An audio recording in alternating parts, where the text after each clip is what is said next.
for losers, man. I don't get involved in that stuff, but. Angel Rashad Milligan rolling out. That's a good question.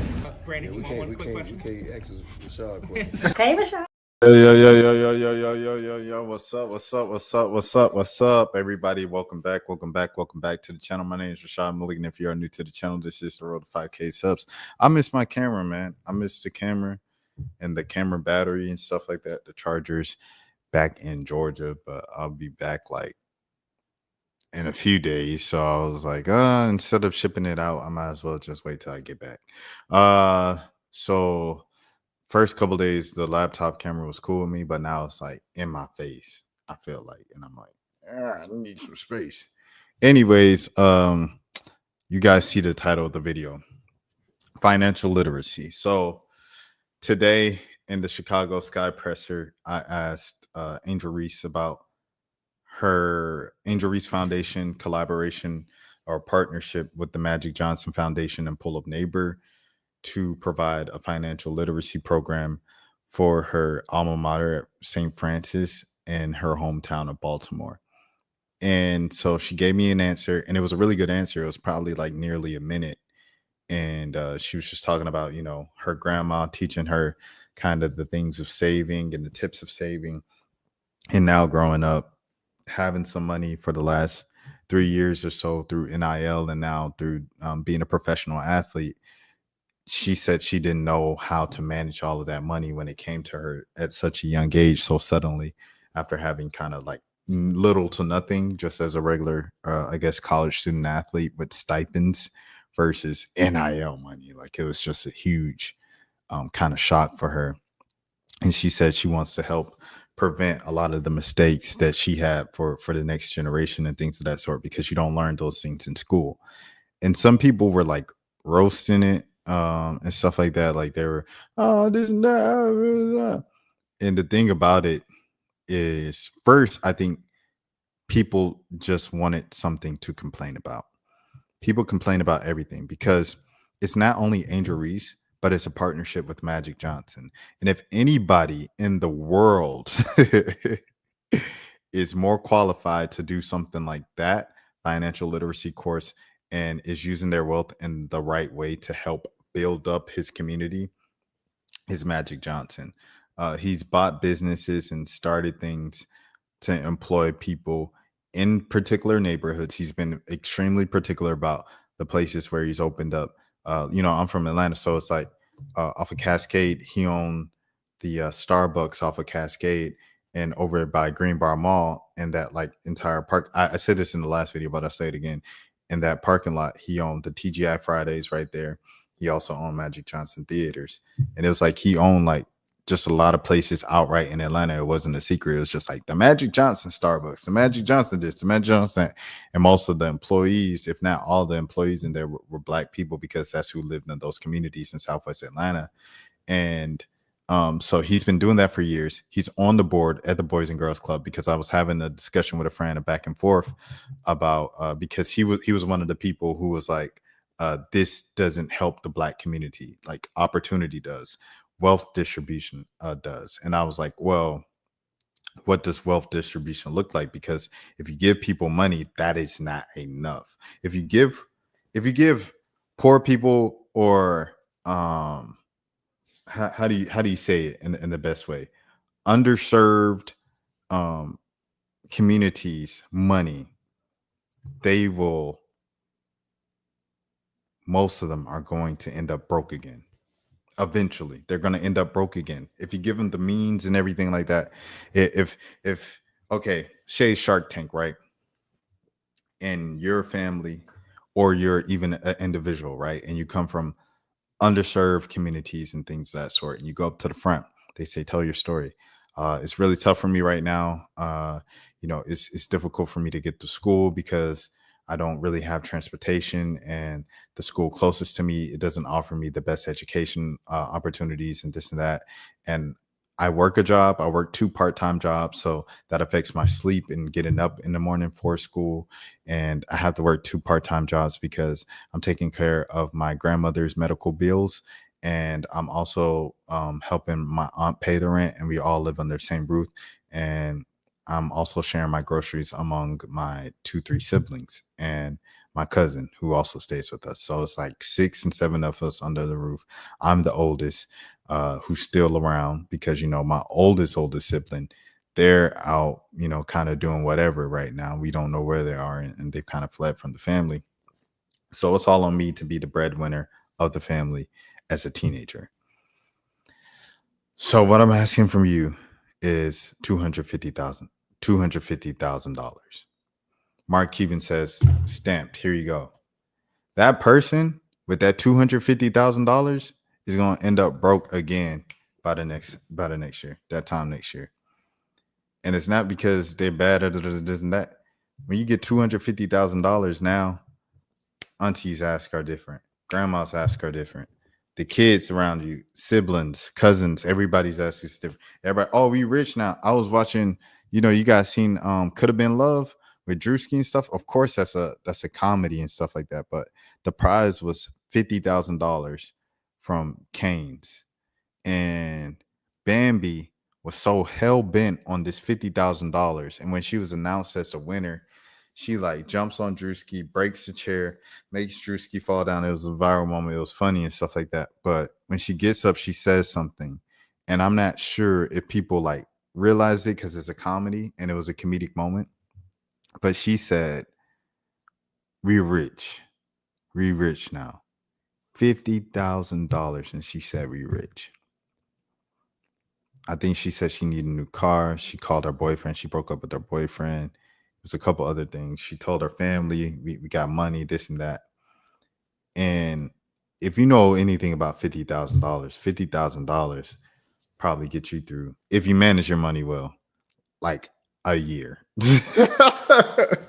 A year, maybe a year or two. If you're unmarried, no children, and you're just living life with just that $50,000. So it's like the series. Hey. Shout out Big Nate, man. Shout out Big Nate. Nate, I gotta tell you something after this. You know what? I'm gonna tell you right now. I'm gonna do a quick little thing. Cheyenne Sellers, man, it was tough to see. I hope her knee gets better, and I hope she, can play in a different league and everything like that. And she can, just bounce back soon. Just kind of get the rhythm back, get her conditioning up this season in a different league, whether that's overseas or whether that's in another league. I know Kennedy Todd Williams and A.D. Durr, they're in the same league. That's kind of like a semi-pro league or another pro league around America and stuff like that. So maybe she can kind of get her reps back and get back in the game tomorrow. What's the topic for tonight? Right now, I'm talking about financial literacy. So, okay, here we go. Back to it. Financial literacy, man. Yeah. Bambi said, she got up and said, we rich off of $50,000.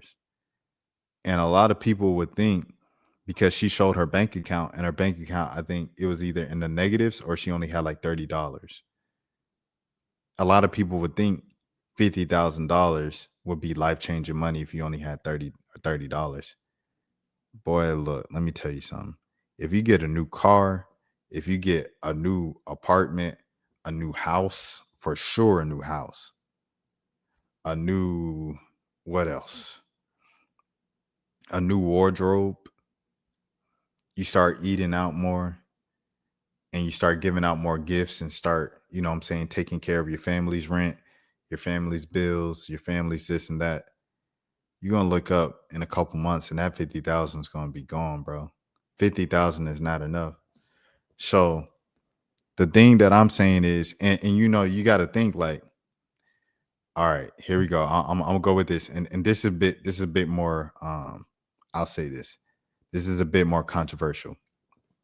So, because we're speaking about our community, the Black community, underserved, everything like that. So this is kind of like a Black community conversation with our relationship with money. In the Black community, as Black people, just naturally, we're a bit more empathetic. Like, well, I won't say more because I don't want to even compare and do all that. But we're empathetic people. Like, we're sensitive.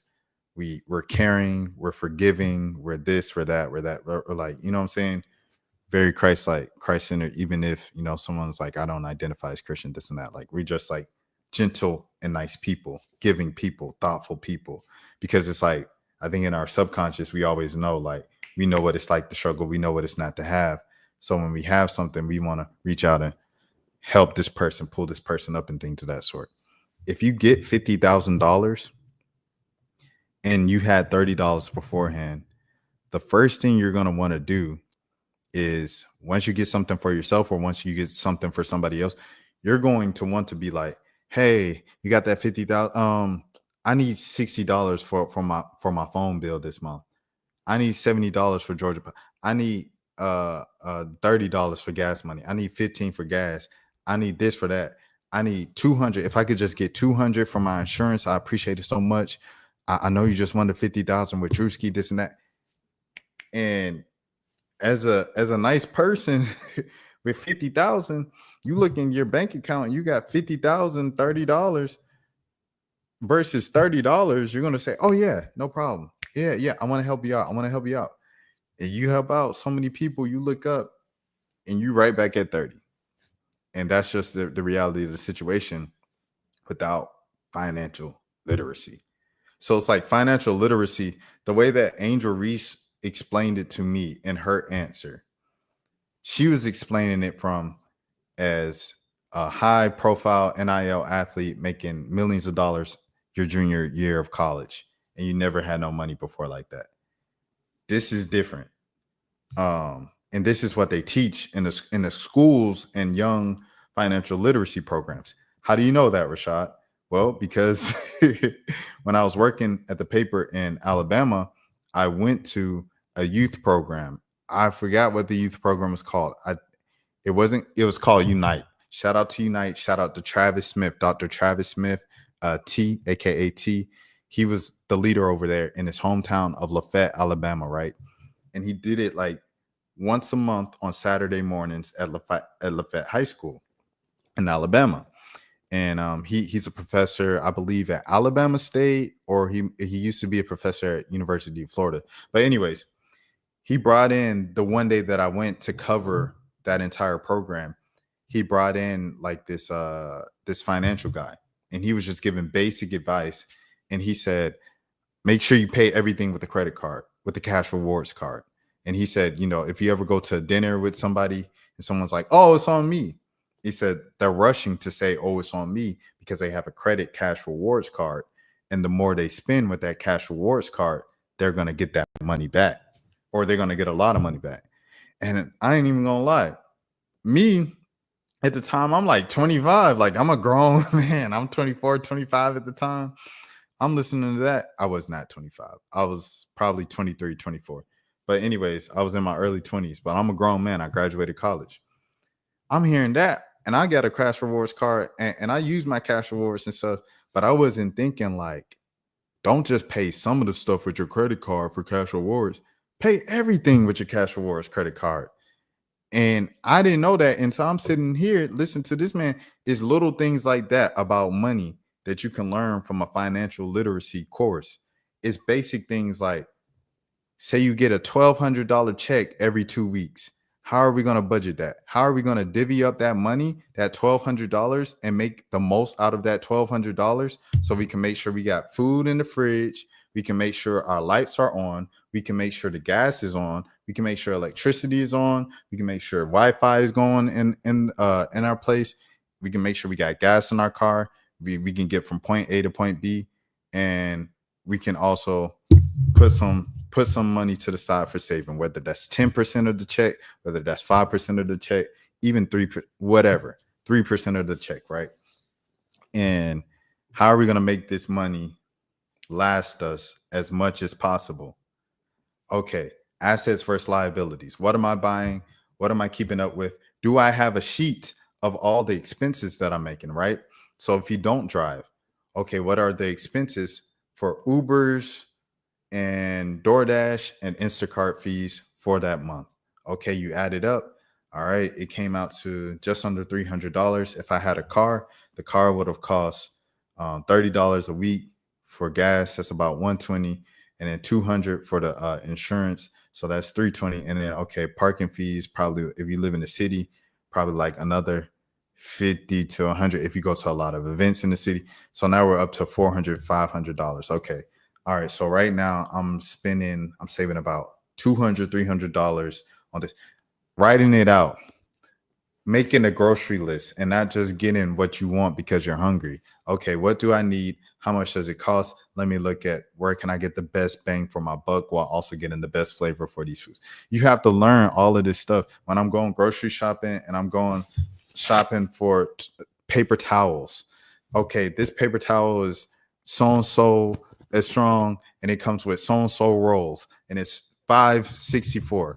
This paper towel roll comes in and it's so rolls and it comes in at $6.54, but it's more rolls. I can get more value for the dollar out of this one versus this one. It's basic things like that. A financial literacy and learning how to deal with your money. What's an asset? What's a liability? Okay, what is an asset? An asset is something that I put my money into and I make more money. A liability is something that I put my money into that I'm not making more money out of. So a liability will be eating out. A liability would be McDonald's. A liability would be Zaxby's. But an asset would be something like I do YouTube. I want to buy or I want to pay for StreamYard every month. I do YouTube. I want to upgrade my iPhone because I'm going to post it and make some money off it. Like these are basic everyday things for the everyday regular person with financial literacy that you can learn from and benefit from. It's literally teaching you how to fish. If I just hand you the fish, you are going to be hungry again in a week. If I teach you how to fish, you'll be full and fed for the rest of your life. It's as simple as that. And a lot of people say, well, you don't have the fish. And when I'm seeing people just make these excuses and things like that, it's like at some point you have to hold yourself accountable. Nobody's coming to save you. I'm sorry. It's not going to be Magic Johnson. It's not going to be this and that. And even Magic Johnson has provided you with opportunities and he's provided you with free education now. And Angel Reese, she just got into it. She's donated. She's done community events. She's done free camps. She's done free community service and everything like that, giving it back to the people. Turkey drives, Christmas drive, this and that. Handing money to single moms and single parents and everything like that. The Angel Reese Foundation just started because she just started getting money. And one of the first things she does, financial literacy in my hometown of Baltimore, at inner city, everything like that. Let me see. Do generational curses play a role in that? Okay. So I say generational curses, bro. I think it's all just a lack of education, bro. It's like when people hear financial literacy, I think a lot of people just jump to crypto, stocks, portfolios, 401 ROIs, all this stuff, right? All this fancy real estate. And it's like, man, how am I going to build my credit up to the point where I could go to the bank and request a $100,000 loan to buy a house and then rent that house out and create cash flow for myself? Like, that's crazy. My credit score is bad. It's terrible. Financial literacy is not just the big stuff for millionaires and everything like that. Like I said, financial literacy can be basic budgeting for, I get a $1,200 check every two weeks. How can I make the most out of that $1,200 check to make sure I could pay the $2,000 worth of bills that I have every single month? Financial literacy can be as basic as that. And I think that is what they're going to teach most of these kids, as opposed to, all right, say you make it to the NFL, kids, and you get a $6 million signing bonus. Like, they're not teaching most kids that, bro. But to me, I think she's being hypocritical about it, because if you look at the NIL valuation, that's what she got in NIL. Everyone else won't get that. 100%. For her, Angel Reese was talking about it from her perspective of NIL and everything like this. But like I said, it's not realistic to think that these three organizations, the Angel Reese Foundation, Magic Johnson Foundation, and Pull Up Neighbor, all came together to provide a financial literacy program about 18-year-olds, 17, 16-year-olds getting $1 million into. That's not realistic. They're teaching those kids base. I bet everything on it. I bet everything on it that I own in this crib right now, that they're teaching these kids the basics of financial literacies and finances. He said some of those schools don't have it like that. Okay, the story that I was telling about Lafayette and everything, of the dude coming in and breaking it down on a Saturday morning, Lafayette, Alabama probably has like 2,500 people in that town. Very small town. And the graduating classes are probably like 30 people. It's people everywhere, you know what I'm saying? Mentors and stuff like that. But the kids got to be open, and the community has to be open to it. I think the response to this entire Angel Reese thing is showing like a large portion of the Black community is not even open to having the conversation about money. The Black community has such a weird and just I wouldn't even say weird, but such a damaged, that's the word, a damaged relationship with money, a jaded relationship with money, that we can't even, you know what I'm saying? It's like, how are we gonna advance and get to the levels that we want to get to and get to the place that we need to get to as a Black community if we don't even trust it?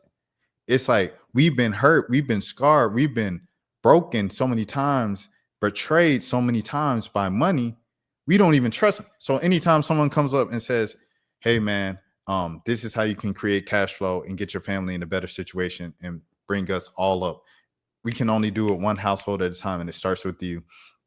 These are the things that I need you to learn: assets versus liability, budgeting, monthly budgeting, how to stretch $1,200 paychecks every 2 months, every 2 weeks, how to deal with this, how to do with that. Okay, you get EBT. You get $200 a month from EBT. Okay, you got no kids, $200 a month EBT.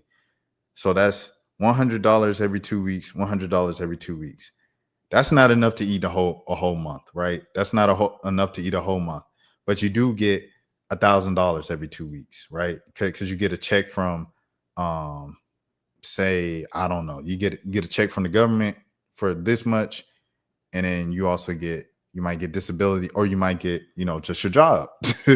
You know what I'm saying? $1,000.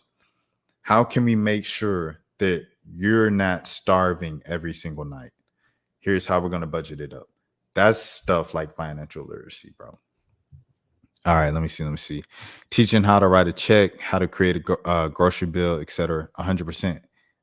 That's exactly what this program is going to be, or what it is. $100 of that $300 should go to a savings account. See, that's a whole nother thing. It's like, if you have the money for savings, yes, savings. But it's like, we're talking about for the people at the bare minimum struggling, because the way that some of these folks was talking in his comments after the Angel Reese thing was announced, man, they're making it sound like I only get 25 cents a day, and you asking me to pay $1 for this. No. Y'all want to go to the extreme so bad for everything. Listen. Be open to money. Our relationship with money is important. The thing of like, money's a bad thing. Money's a bad thing. Yes, eat the rich.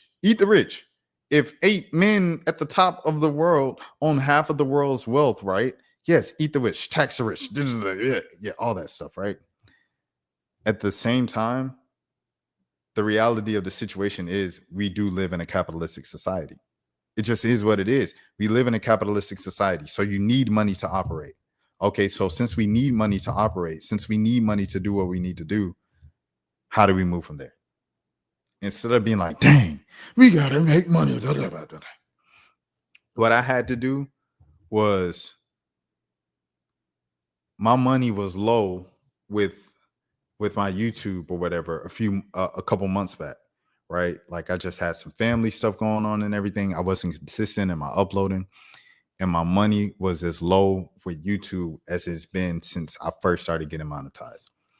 I made a decision to fully lock in during Lent season, when I was fasting and stuff like that, to really lock in on this YouTube and this and that.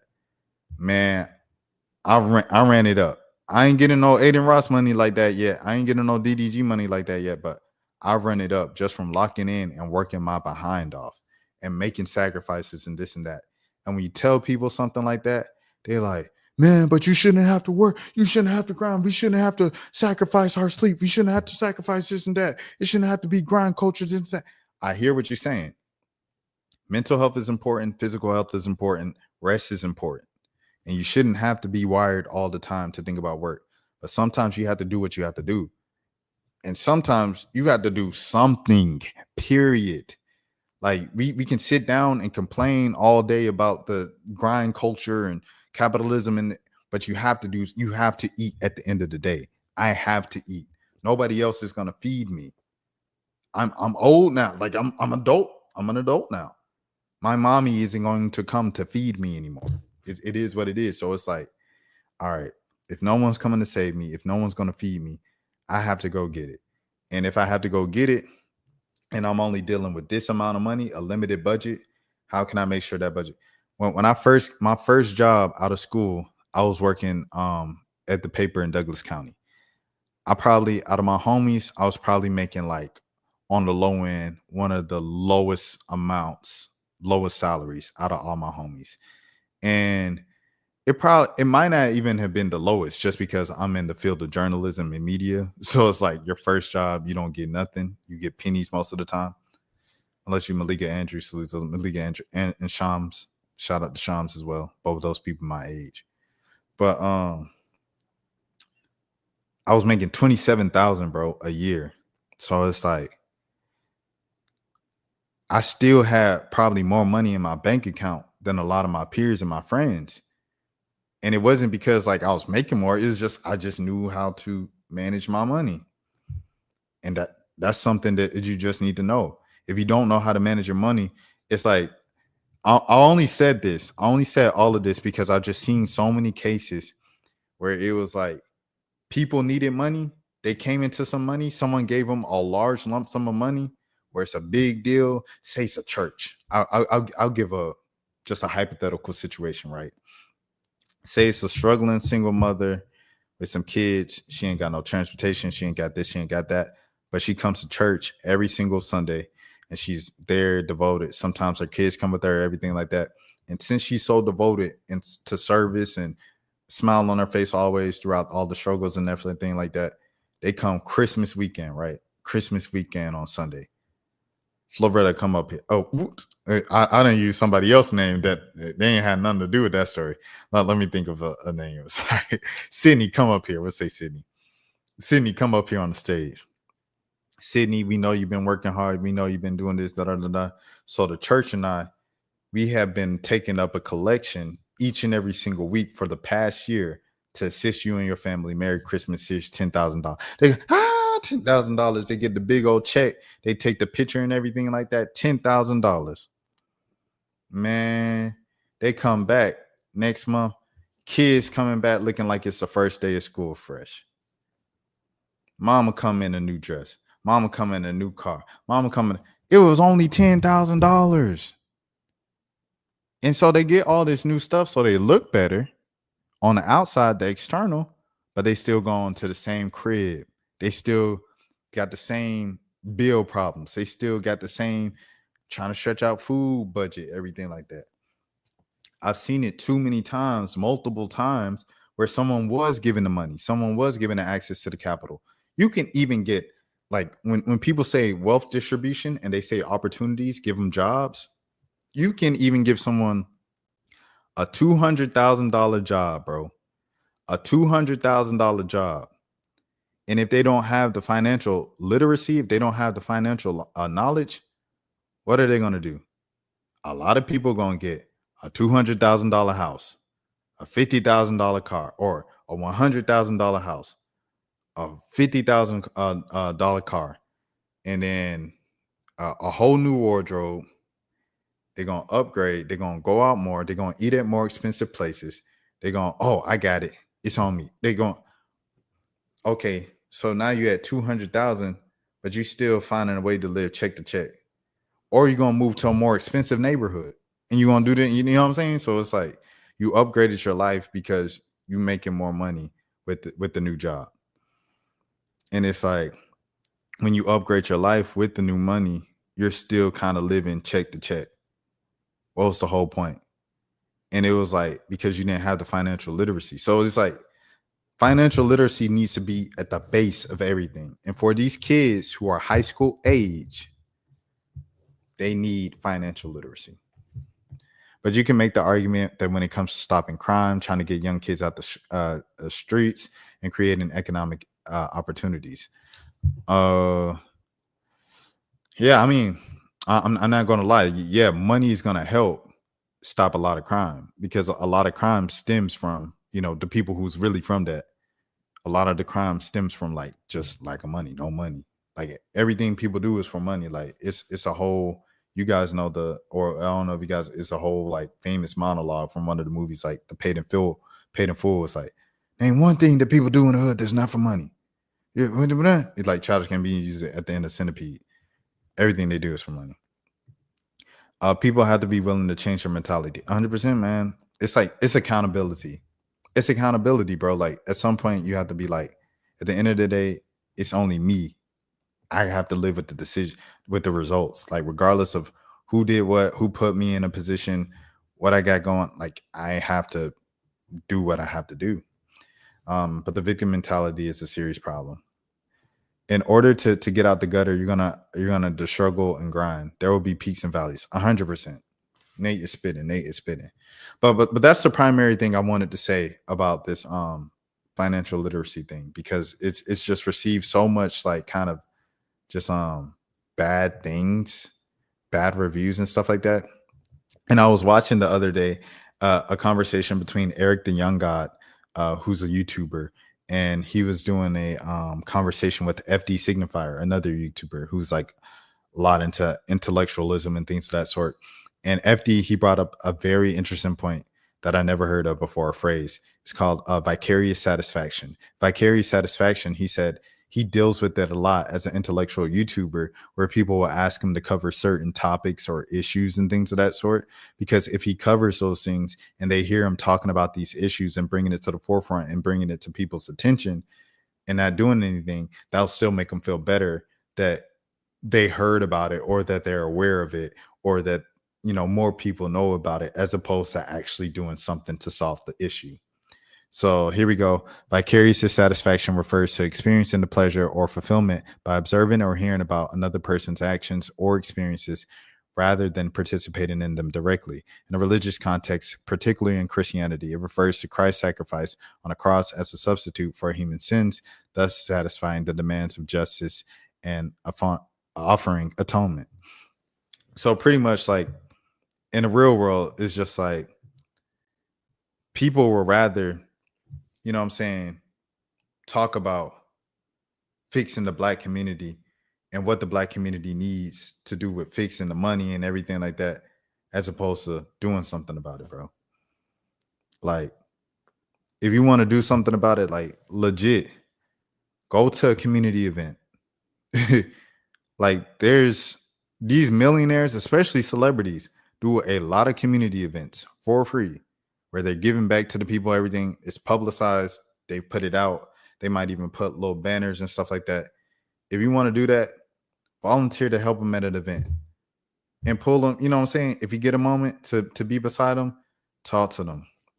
Hey, I think, we could do this and do that, and this will really help the community. Or say, hey, this is what I do in the community. I volunteer with the youth, and I think just looking at these I hate to use the term YNs, but just looking at these youngins, I'll say youngins, these young men and women, looking at these kids run around and stuff like that, and the violence that they're getting into and the issues that they're getting into, I believe that we can cut down on a lot of it if we had this. Just come with a tangible goal, come with an entire pitch, something quick, something that's not going to bog them down, and say, hey, Trae Young, we need you to save us. Like, that's a lot for Trae Young to handle. And he gets that a lot, right? He gets a lot of people telling him we need to do A, B, and C. But if you can go to an event with Trae Young Foundation, with the Angel Reese Foundation, with the Magic Johnson Foundation, even if you're not talking to the millionaire themselves, talk to the foundation coordinator. and then talk to the person themselves at the top of it. And then they'll talk after the, hey, did you hear so and so? They asked for a new basketball goal for their their community center at the youth center, because they said when more kids are playing basketball, the crime goes down. Or when more kids have jobs at the Smoothie King, if we can keep Smoothie King open, or tell them to stay in business, and we'll, all right, Trey Young is going to do a marketing partnership with the Smoothie King on this, because the Smoothie King keeps X amount of teenagers employed during the summer. You know what I'm saying? Whatever the case might be, if you can come with just one tangible thing to tell said celebrity or millionaire at their community service foundation, everything, all millionaires get back, and they all do public events, they all do community service because of tax write-offs. And a lot of times they just have the morality thing on their brain, and they want to give back because it's like, I have all this money and people are starving and poor in the world, so I need to do something to give back. Do some work in your community, first of all. You know what I'm saying? Make sure you have that base, so when you approach them, you have something to tell them based off of your experiences and how they can help out, because they want to know how they can help out. They got money in the foundation, they got money that they need to give away for tax write-offs, and they want to help. So make sure you come with a plan, something concise, this and that. I'd rather you do that than complain about Angel Reese bringing a financial literacy course to Baltimore. It's certain things where I'm like, you just can't win, bro. You just can't win. And then people are talking about, oh, I'm not taking advice from, the haters with Angel Reese, because Angel Reese just has the most haters. Oh, you can't take financial advice from Angel Reese. Didn't she get bad grades at LSU?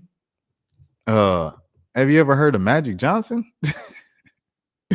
Magic Johnson, like I said, next to the late Milwaukee Bucks co-owner. Who was the co-owner that passed away earlier this spring? Bucks on co-owner. Nice. Let me see. Junior Bridgman, right? So outside of Junior Bridgman, Magic Johnson might be like the most successful ex-NBA player, especially ex-NBA star in the world of business. And it's like, you're not going to listen to that guy and give you financial advice? Like, it's crazy. I don't know. People just do anything to say whatever. But yeah, that's the first thing. So financial literacy, chop it at, hold on, let me make a timestamp up, because that was 37 and a half minutes. 37 and a half minutes, man. 37 and a half minutes. W financial literacy, bro. I'm rocking with Angel Reese and what she's doing with financial literacy all the way, for sure. Just in case you had any doubt. Next thing, Jayden Daniels' mom. I think Jayden Daniels' mom is right, bro. A lot of people, that's another thing. A lot of people are complaining about Jayden Daniels' mom because Ryan Clark, first of all, shout out to Ryan Clark. He always he brings the discussions of the timeline to the pivot. And I always appreciate that, because it's just like, that's what the people want to see. He understands trends and everything. They've been doing the show for a few years, so it's like you probably start to run out of ideas for guests. And so for him to go with the hottest people, the trending topics and stuff like that, I admire it. I salute it for getting it done. New Orleans native, of course. Okay, cool. So with that being said, Jayden Daniels' mom went on the show, and she was saying I'm not just, following him and with him all the time. I'm on his business team. Like, I do the graphics.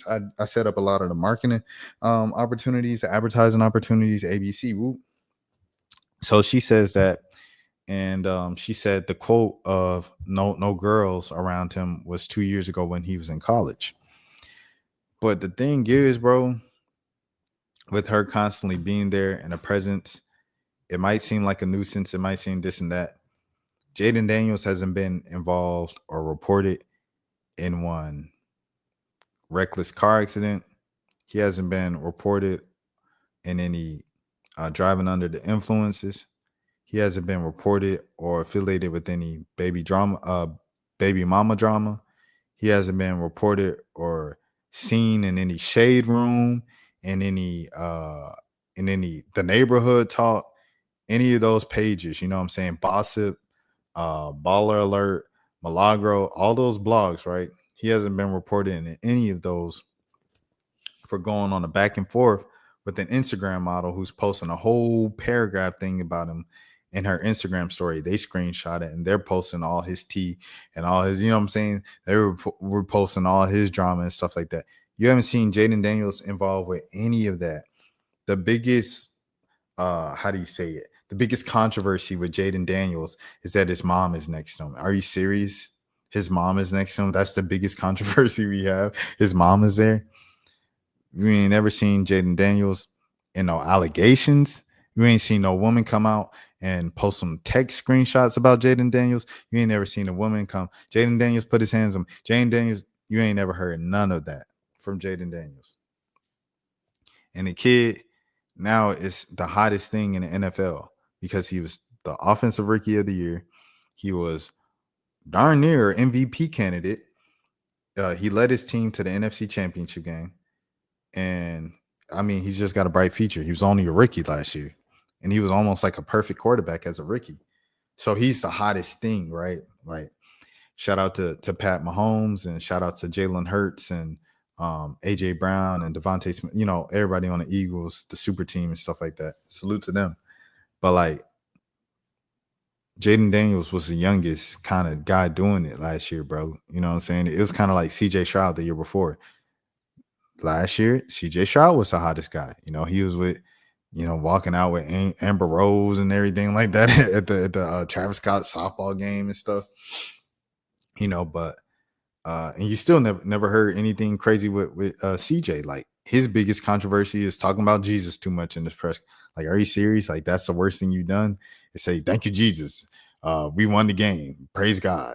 Like that's the craziest thing you know what I'm saying, you're being accused of. It's kind of like Obama wearing the tan suit. It's like, how do you wear the tan suit? But I say all of this to say Jayden Daniels is on the right path and his mom is doing right by him by being overcautious and kind of overstepping her boundaries, bro, to be honest, because at the end of the day, Jayden Daniels is a business and he's going to be a business for the next, well, okay, he was 24 when he came in the league. So at least the next 15 years. So for those 15 years, yeah, you need to protect your asset for the next 15 years. 100%. I agree with it. I'm down with it all the way. I co-sign it because this next 15 years is going to set up Jayden's fortune, his family, from his older family, like his mom and stuff like that, and the kids that's not even born yet. It's going to set them up for the future, generational wealth for the rest of time. If he protects and stays locked in these next 15 years, don't mess up. Don't, you know, especially today in the cancel culture, like you can tweet something crazy and, you know what I'm saying, teams will stop signing. Kyrie Irving tweeted a link to Amazon documentary. He lost his Nike deal. He lost about $1 billion that day. Kanye West tweeted something, well, this was years ago. Of course, like now it's gotten much worse. But Kanye West said something about a particular community and he said he lost $1 billion in the day. You know what I'm saying? So it's like, I'm saying all this to tell you it might be more difficult than ever to stay on the right path and not get caught slipping as a public figure. His mom recognizes that, and because of that, she's there with her baby all the time. And I don't mind it, bro. She can leave him as soon as he retires. You can wild out when you want to retire. Just make sure, you know, we're going to make sure that the finances is good, everything like that, because we in the same team. I'm your business partner. I'm this and that. So I rock with it, bro. Mama, keep doing your thing. You're doing a great job. Me and hurt your son and no BS, no issues, no problems. He ain't done nothing crazy.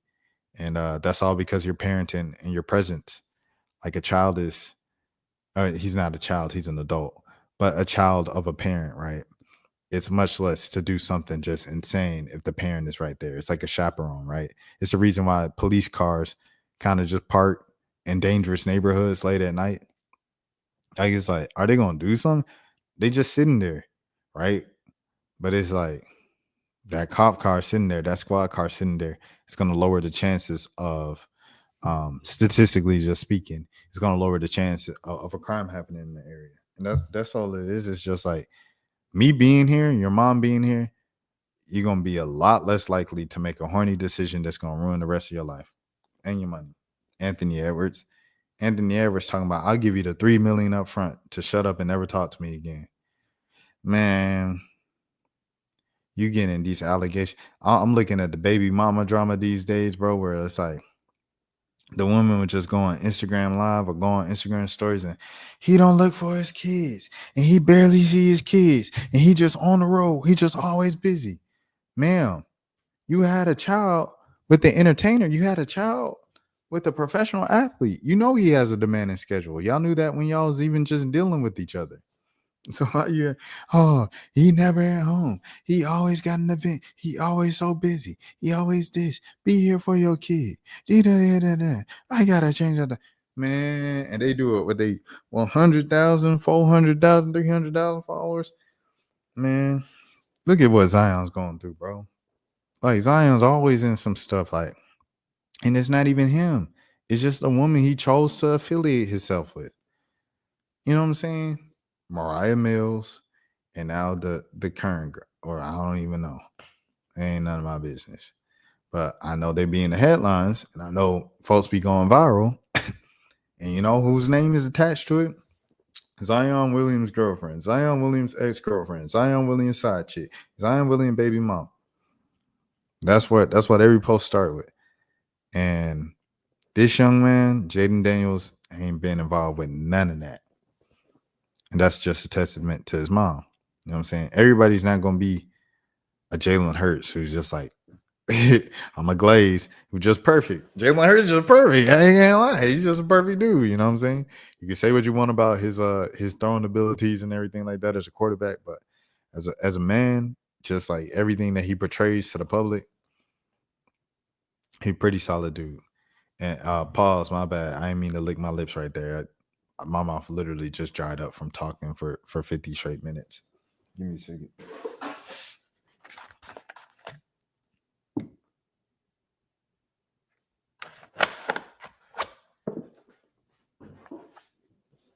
All right, that's how I feel about the Jayden Daniels situation. Let me make sure I get. How will that be? Let me see. Never get what you done for me. All right. Next thing. The first two things were the main things I wanted to talk about for real. But I'm gonna get into this though. Let's see what's going on. Shout out to my boy Stephen Gaither. Shout out to HBCU Game Day, man. NFL star gives back to his mother's HBCU from Stephen Gaither. NFL star Myles Garrett took a trip to Hampton University and left a sizable gift at the HBCU. The Cleveland Browns defensive lineman hosted a panel and donated $25,000 to the Virginia HBCU. Garrett has a special connection to Hampton University. His mother, Audrey, attended Hampton on a track scholarship. She went on to earn All-American honors.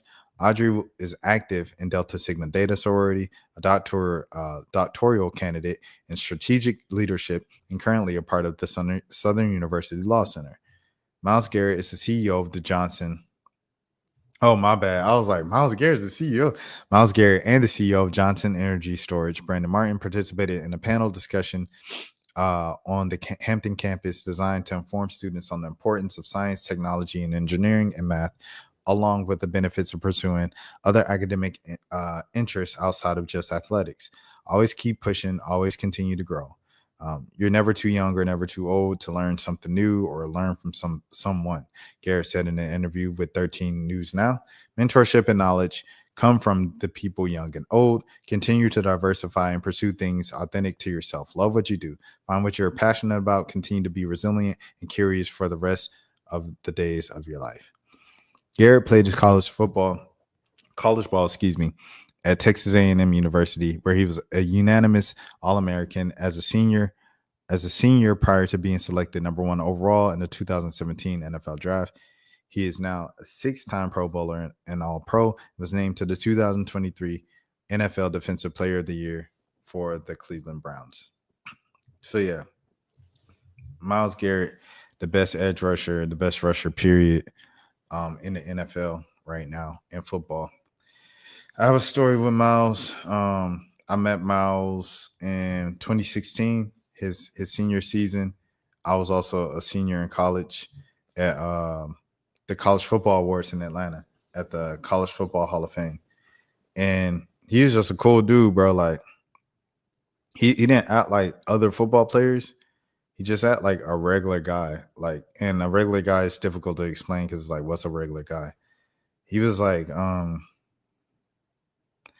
he didn't care to go to parties. He didn't care to be like a cool kid.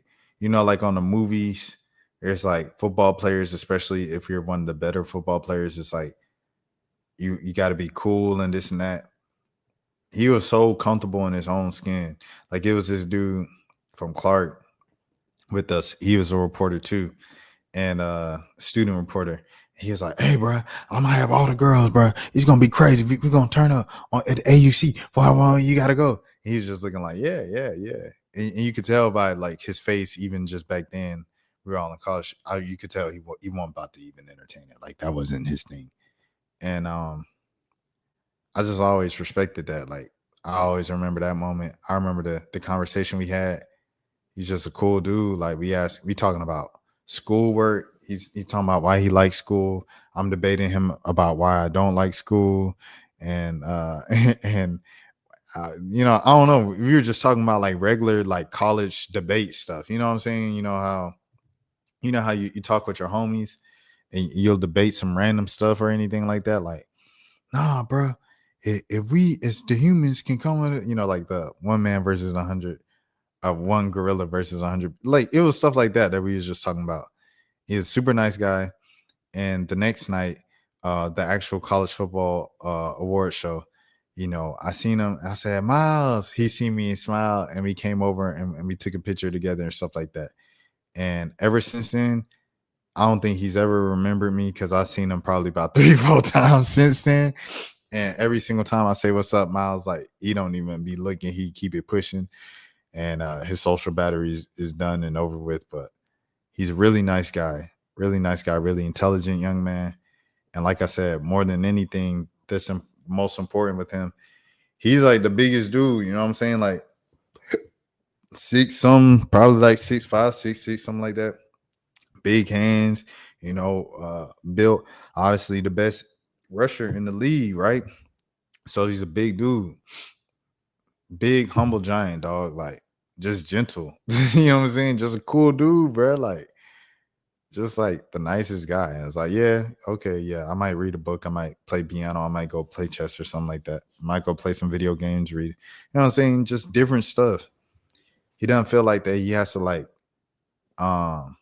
listen to certain artists and like look cool. Like some people are cool, and that's cool to be them. Like you could tell Lamar Jackson, he doesn't try to be cool. He's just a naturally cool dude. You know what I'm saying? He's another cool guy because he was also there in that class. It was like Jabril Peppers as well. My boy David was there. Shout out to Deacon Silly. 5 Words Deek. Y'all make sure I subscribe to him and things of that sort. But yeah, man. I'll say all that to say Myles Garrett is a solid guy. This report goes right up there with his character and everything that he represents and everything that he's going for. And I appreciate him from that time. I don't know if he'll ever remember. Like it'll have to be something where I like corner him and sit him down. It's like, hey man, I want you to remember this moment. Do you remember this? Nah, not really. But hey, how you been? You know, but he's a cool dude though. So that's my little thing on Myles Garrett. Things of that sort. All right, next thing. Noname, man. I never need no name. I got a little bit of love and a couple of fans. I gotta keep it what I'm saying, but the number the same. Huh? I never need no name. I never the same.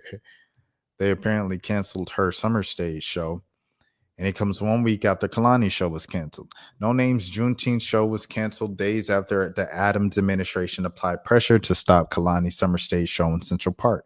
Chicago rapper Noname's Juneteenth show at the summer stage in Central Park has been canceled. The cancellation comes 1 week after the New York City officials pressured the nonprofit that runs the summer stage into canceling a Kalani show for questionable security concerns, aka these are artists that speak up against injustices that happen around the world. The No Name show on June 18th was set to feature support from R&B singers Raven Lene and Fana Hughes. That's an amazing lineup. See, bro, I was planning on going up to New York for a particular festival that's free up there in New York every summer, right? And they usually do it in July. And I saw like the weekend that they usually do it in, so I booked a ticket for it. I put insurance on it just in case. And bro, if you live in New York, bro, you just get so much cool stuff there for free. Like, well, this isn't free, obviously, but even K Tronada, he did like one time in Brooklyn. He just did a pop up outside in the neighborhood, and then, like I said, the festival that I want to go to in July is happening. Pink Panthers just did her album release party, and it was a pop up, free, open to the fans and stuff like that in the middle of the day at 3 p.m. on a random Tuesday or Friday. It was a Friday. But you know what I'm saying? It's just stuff like that happens in New York that you just be like, dang, man, they just got it made. They don't even know. But Fana Hughes, all right with her. I only know a couple of her songs, but both of them I like. And my favorite from her is Windows. It's go, please don't touch the window, baby. I like that song. And she got like that whole Afro and 70s aesthetic. And then you guys obviously probably most of y'all know Raven Lene. I've been on her like a lot of y'all since she was like a teenager, 19 in Chicago. And was it Sticky? I don't want to say it was, but if it was Sticky, it was Sticky was her first song that I heard from her. But the Sticky and the Night song and the song she got with Steve Lacy and stuff like that, like those are some bops. The head down, feeling the night, and I'm moving all night. It's a party tonight. Raven Lene got some bops. And now she's like a much bigger artist. After her last album, Childish Gambino was on one of the singles, and it's I Miss You. I rock with her. I can't find it. I rock with Raven Lene and Fana Hughes. And I rock with No Name. I think she had like the best rap album a couple of years ago with her last project and stuff like that. I did think it was kind of weird that like one of her more popular songs ever is Diddy Bop, and she doesn't like contact Rory anymore. Or like the last time I asked Rory, he's like, but other than that, she cool with me. She pressed J. Cole. She had J. Cole like changing his tone and being like, I apologize. I was so whack to do that. But he didn't delete his diss track to her. Noticing.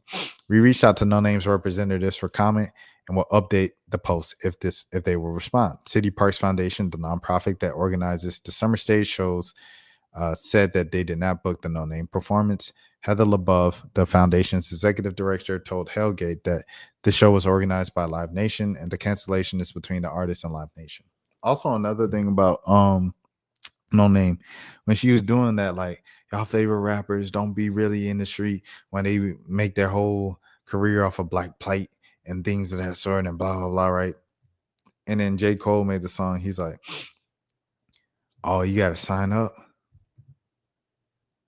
Okay, hold on. I'm going to sign up.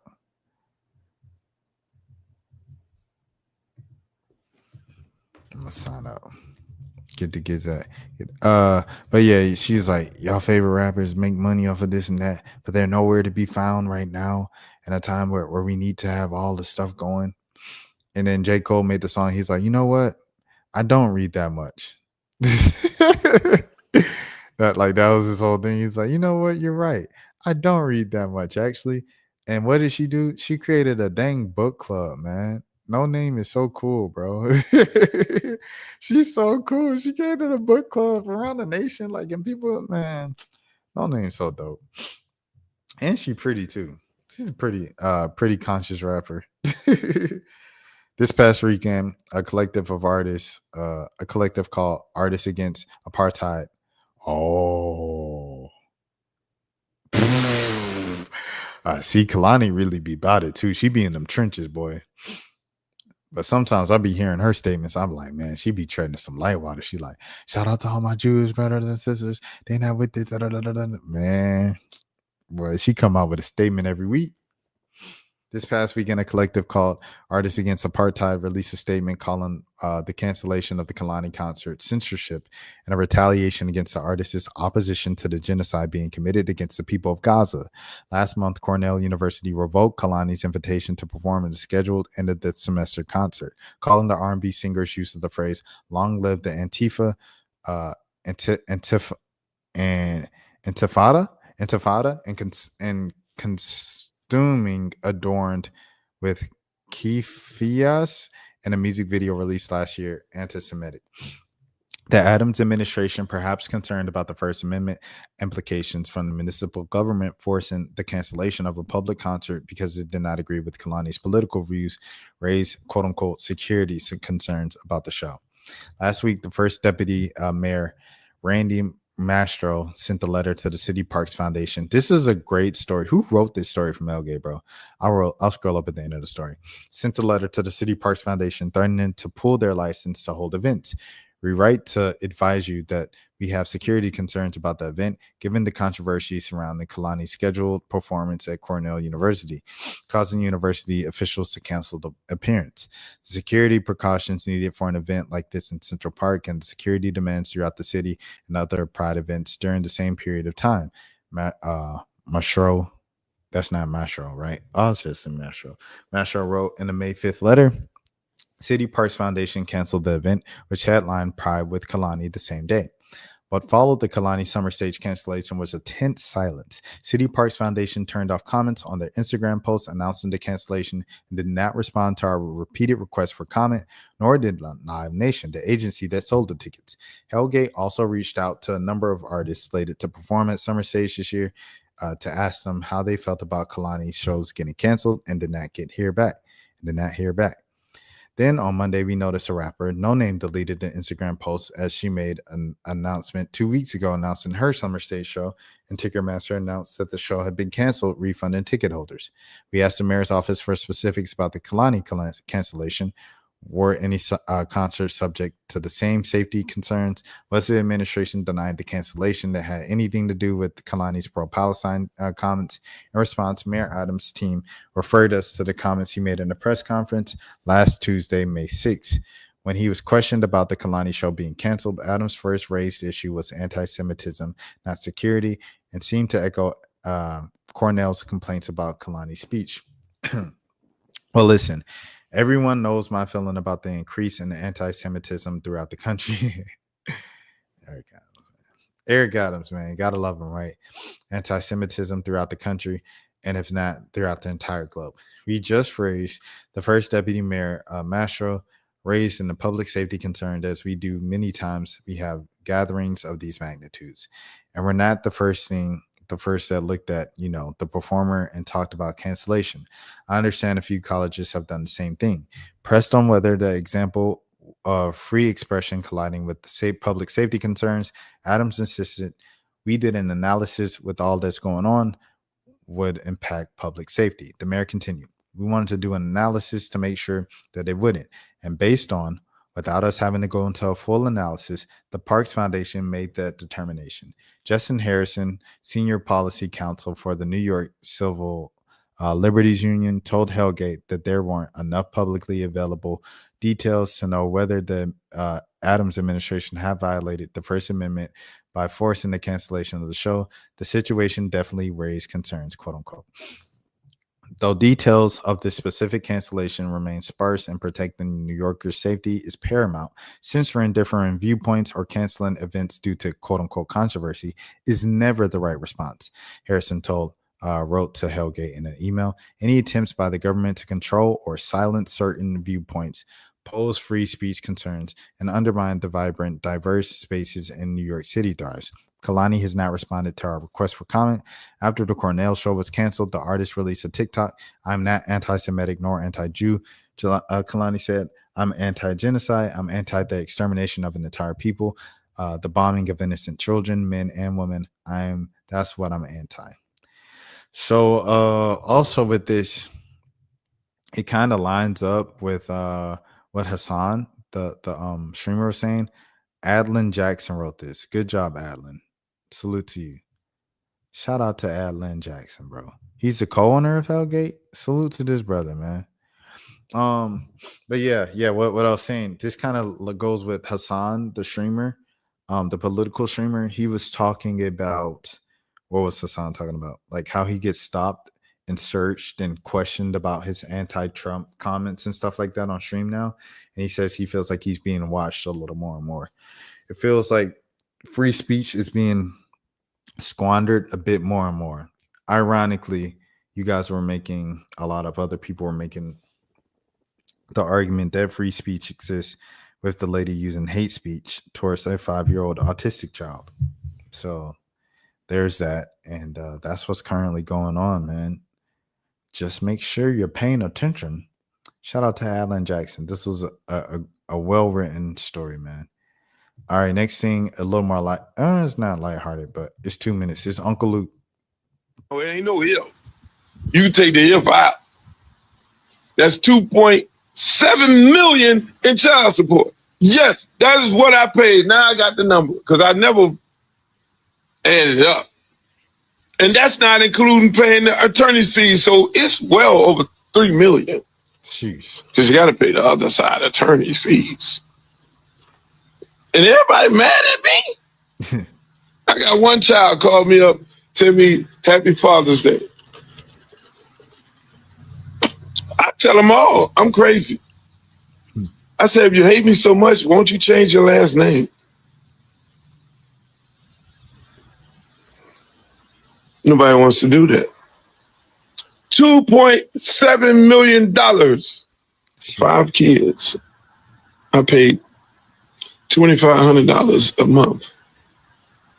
And that was $540,000 for 18 years. One of my friend on here added up. It was well over, it was around $2 million. How many dang kids this man had? And everybody mad at me. They were not. Garrett called me and said, Happy Father's Day.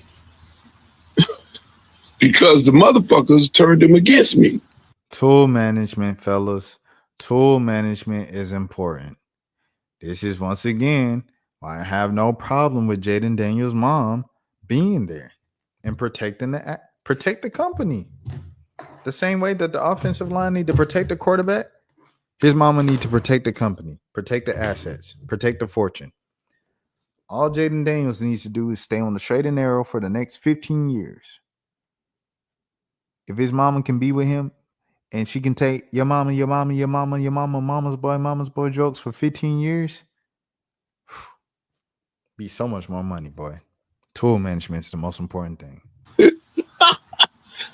Hey, which is okay. That's fine. God has a way of teaching people. Look at that. Zeke, you like, oh my God. Because the only thing I'm going to require is you carry yourself in a respectful way and you conduct yourself in a respectful way. And when you come over here in peace. You ain't finna have no liquor with me. You ain't finna smoke no weed in my house. We ain't finna have no motherfucking conversations. And if you feel like you grown, this ain't the place to be. Oh, there it is. There it is. Uncle Luke. All that child support, ain't nobody even tell him Happy Father's Day.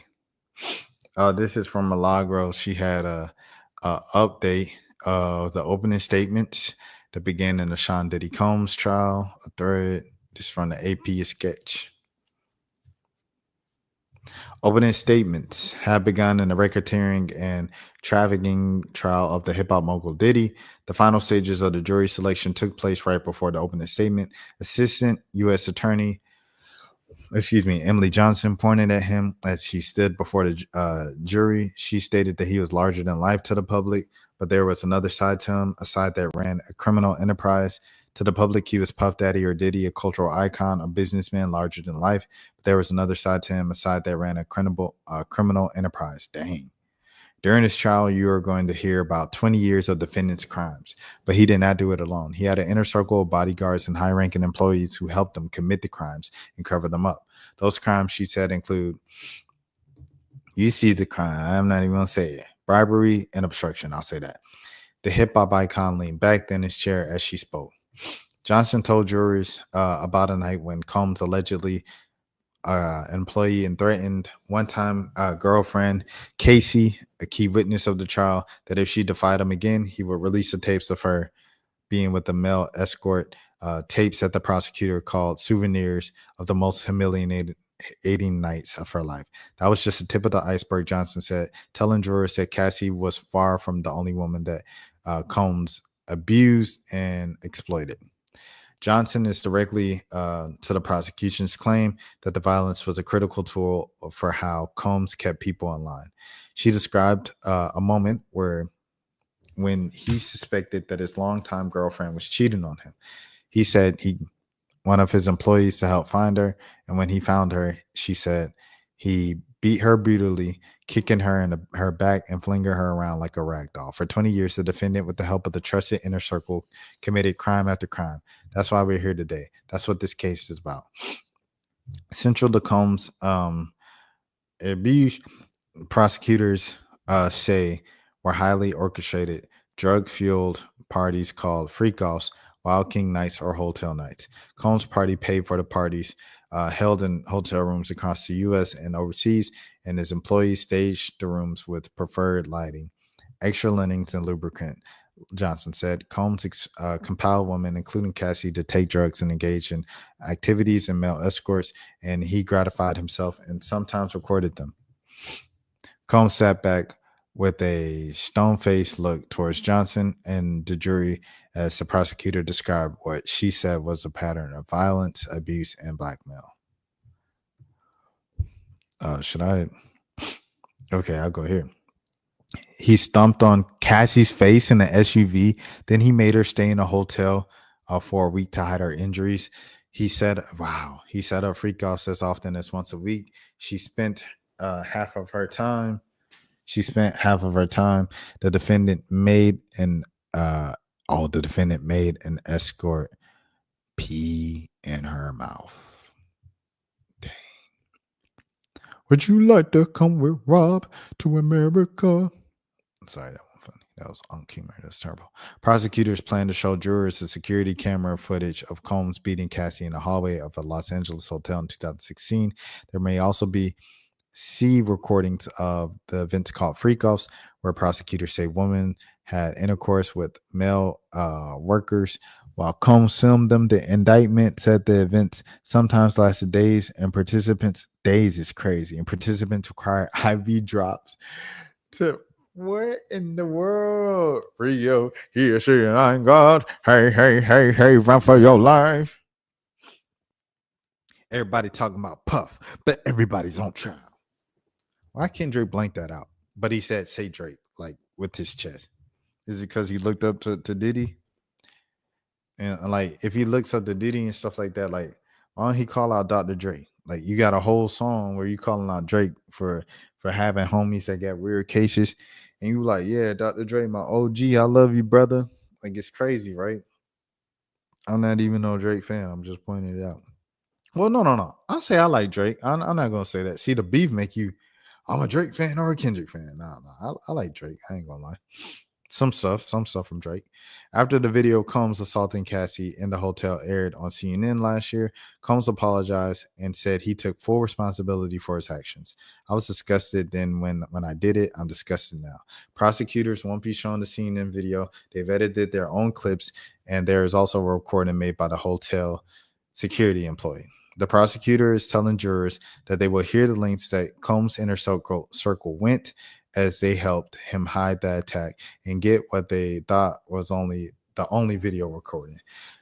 She said that a security guard was given a brown paper bag full of $100,000 in cash while Combs' bodyguard and chief of staff stood by. This is by far the only time that the defendant's inner circle tried to get to the close ranks and do damage control. Wow.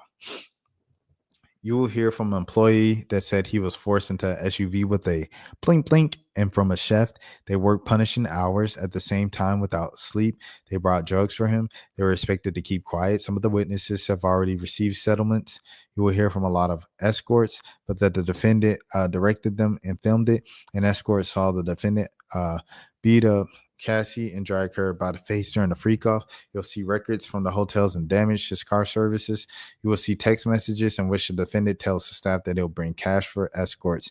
That Jane said she did not want to do the freak offs. You'll see in the videos in them, you can hear the defendant provide direction of Cassie and Jane high on ecstasy.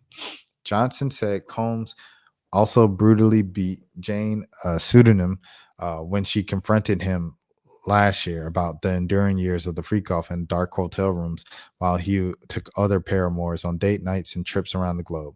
Combs chased the woman around the home, kicked in locked doors as she tried to hide from the bedrooms and bathrooms, and then put her in a chokehold and kicked her to the ground. Johnson said, eager to get another freak off, Combs cursed at the woman and told her that he wasn't going to let her leave her sight. She said Combs then said she punched her in the face, kicked her while she said Combs then punched her in the face, kicked her while she was curled up on the ground, dragged her by her hair, and slapped her so hard she fell over. Then he demanded that she call an escort, cover up her black eye, and ingest ecstasy. The prosecutors told juries, like with Cassie, the defendant's violence had gotten him what he wanted. Johnson wrapped up the warning jurors they'll see the violence for themselves. She said they'll see videos of Cassie and Jane pretend that they were enjoying themselves at the freakouts, and will see Combs brutally beating Cassie during the freakouts in the whole LA hotel. Crazy stuff, bro. Crazy stuff. Obviously, opening arguments, everybody's innocent to proven guilty in a court of law in America. That is American. USA. Okay, we just looked at that. All right, what's next? What's next? Oh, I didn't click on this one. So Lil Rod was there apparently. Lil Rod was one of the first ones with his lawsuit with grueling details and screenshots. Apparently, they threw that case out and said that it didn't have enough. But it's definitely been some people from different walks of life, from different stages and Puff's kind of musical and artistic career that say the same things. And I think you get to that, you know what I'm saying? I wouldn't recognize. Yeah, so we'll say that. He looks frail and vulnerable. BBC journalist Ayahuasca reveals shocking details about Diddy's courtroom appearance and says he looks completely different. He looks completely different. I wouldn't recognize him if I saw him on the street. He looks old. He's gray. His hair is extremely gray. He's got a gray goatee as well. He looks frail and he looks vulnerable. Now, we've spoken to some legal experts who feel like this is a choice to present him this way. The other thing is that he does stare. People weren't exaggerating. He will turn around and look you dead in the eyes. He scans the crowd to see who's in there that he hasn't seen before. He picked us out because it's the first time the BBC, it's the first time we've covered for the BBC, me and my producer, and he turns around and he stares, and he doesn't glance at you. He stares at you in your eye for a sustained period of time, which is interesting. I've never experienced that before. And then on Tuesday and Wednesday, potentially Thursday, we expect victim 1 to testify. He looks completely different. They say Thursday. What's the date? Monday is about to be Tuesday. It ain't him. It's a clone. They don't give him hair dye. I don't think it's a choice. All right. Next. You can't make this stuff up. Diddy trial. Juror struck for admitting that he doesn't want to stop smoking weed during the trial. Juror struck for admitting he stole a wand from Harry Potter World. Oh, I remember that. They had that like thing on their record, and you can't do jury duty or whatever, but stuff like that on your record. And then Jaguar Right. Oh, hold on. I gotta reshare now. Give me a second. Reshare this Jaguar Right. Talking about Diddy. You know Jaguar has something to say. She probably feeling vindicated. People done call Jaguar Right crazy for the last 3 years. Be in this motherfucker. Language. You here. Wow. They done brought everybody. How are you? The Jaguar Right Show. Here we Okay. are. Oh, you got this some security too? Oh, wow. Jaguar came with security too. She wrote full deep. Shout out to Star Band. And I'm rolling like a comedy. Pleasure to meet you. Just first and foremost, this is, the day of this trial. Again, the trial becomes, what are you feeling, what are you experiencing right now? How important is it for you to be here? Paramount. There needs to be someone here who's been here all along. I've been waiting for this moment for 5 years, and here we are. And I'm praying that everyone remembers there are survivors, real life survivors. And I hope that everyone takes into account how necessary a true verdict, a just verdict now. 25 years of pain, 25 years of hurt. And I'm praying that God's just going to do what He told me He's going to do. So I hope we're all just saying in vigilant prayer for everyone on all sides of this. These are human issues, and we need to have real human response and emotion. Do you plan to be here every day? I mean, during this trial, we're expected to be here. I'm going to be around. Have you spoken with anyone who might be possibly testifying, or have you spoken with anybody? That I cannot say. But what I will say is my prayers for Al B. Shore are being answered day by day. From the moment that we found out he flatlined to the moment we found out he came back. I'm here vigilant for that. Justice for Kim Porter. Support for Casey. Dang, why my boy leave? It was just getting good. All right. Yeah, that's all I have for Diddy. It's starting to heat up. People starting to show up, things of that sort. Okay. So Tory Lanez was jabbed apparently 14 times. Which what Freddie Gibbs said. He said someone's jabbed you 14 times. They trying to send you upstairs. I heard some other stuff. It was like, I don't know. I'll go with this thing from Wack. Everything like this. We'll see what he has to say about the situation. And yeah. The next came out and bust on the boy Tory. You know, they airlifted him and all that. So that's gonna respond when we come off this shit. We're gonna respond the right way to that. They laid the yard down. No, it happened in the building. What was it over? It was over. So what he had did he have a debt, a gambling debt or something? Wack loves this so much, bro. It just be so crazy, bro. Like Wack love to get the tea, bro. And he be like, yeah, I got some intel or something. He just know everything. He love the tea, bro. Nah, nothing like that. Shit, we don't even really know. We don't even know the whole situation, you know. So it was just like some foul play. So it's gonna be up. Yeah, it's for sure with some foul play. Damn, cuz wasn't nobody right there with him when it happened. Wasn't nobody right there with him when it went down. Yeah, I guess nobody knows. This morning, brother, the next came out and bust on the boy Tory. You know, they airlifted him and all that. So that's gonna respond when we come off this shit. We're gonna respond the right way to that. They laid the yard down.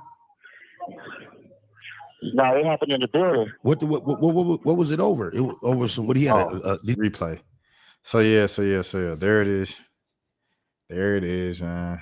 There it is. That's it. That's my last topic for today.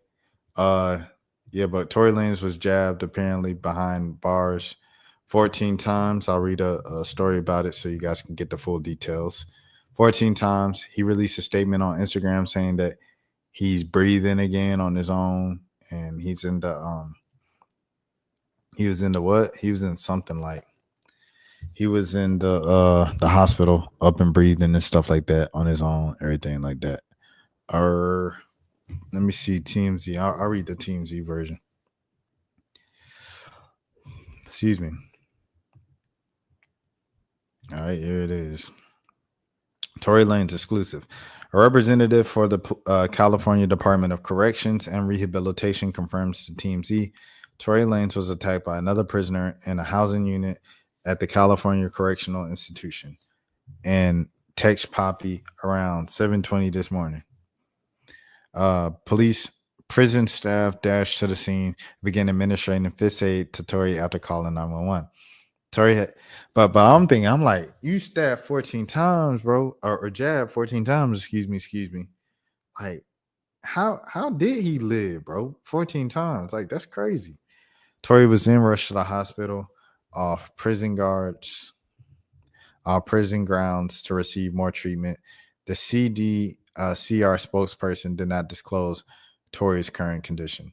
This isn't how Tory Lanez wants to get out of prison, but he is after suffering a prison yard jabbing so bad he needed hospital treatment, TMZ has learned. All right, come on now with these pop-ups, TMZ. Tory was in the yard of the California. Okay, hold on. It's two different stories now. TMZ saying he was in the yard. Whack boys saying that it happened in the dorm. Tory was in the yard in the California Correctional Institution at Tapache Monday when another inmate jabbed him, according to multiple sources, including in one law enforcement. It's unclear what's the motive of the attack, but one source tells us that Tory was rushed by the ambulance by nearby a civilian hospital in Bakersfield. Just last week, he posted a picture of himself looking pretty buff behind bars and was bragging about how his next album will be dropping soon. The artist is serving a 10-year sentence in the California State Prison for the 2020 blame of Megan Thee Stallion. I'm getting money. It is what it is. Tory and Megan are still battling each other in court. She's accusing him of enlisting various bloggers to continue publicly smearing and cyber stalking her. We've told Tory's stabbing was non-life threatening. Story developing. So there it is, man. Yeah, Tory Lanez. He said he's back up. He was targeted, but he's back on his feet. I'm gonna go read his statement just to be responsible, and then we'll get out of here. How's that? We'll get out of here, y'all. See, this is crazy. Oh, where are we at? Oh, here it is. Tory was jabbed 14 times, including 7 wounds to the back, 4 to the torso, 2 to the back of his head, and 1 on the left side of his face. Both of his lungs collapsed, and he's now placed on a breathing apparatus. He's now breathing on his own. Despite being in pain, he's talking normally again in good spirits, deeply thankful to God that he is pulling through. He also wants to thank everyone for the continued prayers and support. Why are they saying Rock Nation try to do it? Because I've seen multiple people say it, so it's like, did Rock Nation do something new?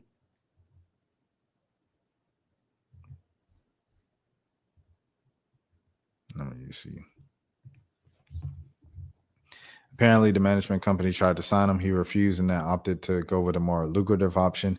His initial defense attorney, Sean Hawley, has pretty ties to Rock Nation and Jay-Z, which she denies, but it apparently has evidence of. He's also accused her of ignoring strategies he put forth to the defense, which would have helped him, and therefore slated as a saboteur. A lot of weird stuff going on in this case. But yeah, there it is from Tory Lanez story. Latest. I don't know how he survived 16, bro. It's crazy. But it is what it is. As always, my name is Rashad Milligan, man. If nobody else told you today, I care about you. Please take care. Have a great night, great morning, great evening, great afternoon, whenever you're watching this. And I will see you tomorrow. Peace. That's for losers, man. I don't get involved in that stuff, but Angel Rashad Milligan rolling out. That's a good question. Brandon, we can't ask Rashad a question. Hey, Rashad.